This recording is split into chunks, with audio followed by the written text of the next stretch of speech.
जाताना हे असं काहीतरी झालं. तर चला भावान तुम्हाला सांगतो काय विषय झाला. कामाबद्दल जरा बाहेर गेलतो, सोडलीच्या नदीवर ह्यो असा विषय झाला. वाहने जरा सावकाश चालवा मित्रांनो, नाहीतर हे असं काहीतरी होते बघ. किरकोळ काम करून आलो, आता बॉडी बिल्डिंगच्या स्पर्धेला निघाली बघा.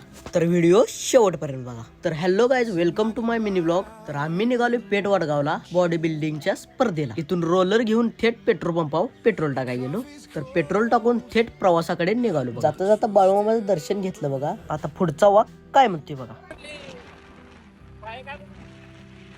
तर ऐकू आलं नसेल तर मी सांगतो थांबा. त्याला चावलेला साप. मग तो गेलता दवाखान्यात. तर गेलता पिशवी घेऊन. पिशवीत होता साप.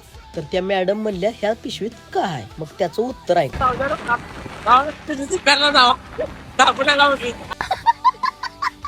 रंकाळाचा टावर बघत बघत रंकाळाचा व्ह्यू बघून निघालो बघा थेट पेठ वडगावला. छत्रपती शाहू महाराजांच्या पुतळ्यापासून सरळ गेलो बघा. मग इथून येणार रस्ता माहितीच नव्हता. मग काय काढला की मॅप. तर न्यायालयापासून सरळ निघालो बघा. हायवेचा व्ह्यू बघत असा ब्रिज करतात बघा. तर आलो बघा पेठ वडगाव मध्ये. स्पर्धा पण चौकातच होत्या, त्यामुळे गर्दी पण भरपूर झाली होती. वजनाला लाईन किती आहे बघा. वजन केल्यानंतर असा नंबर लिहितो. नाव नोंदणी करून लागतात तयारीला. गर्दी पण भरपूर झाली होती. आता आलं तर बघा स्पर्धा. बॉडी तर असली होती खतरनाकच. 55 किलोचं स्पर्धक होत बघा. कशी बॉडी धावतात. हा नादच गाणं. कशा आहेत दोघ जण.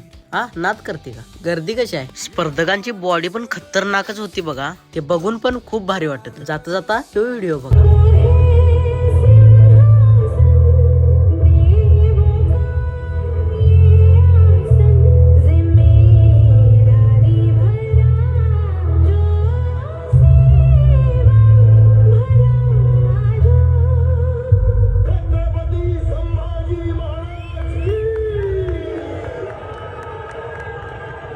भावाचा बॉडी दाखवत डान्स शेवटच झाला. तर चला भावानं भेटू पुढच्या व्लॉग मध्ये. आणि हा जाता जाता फॉलो तेवढं करून जावा.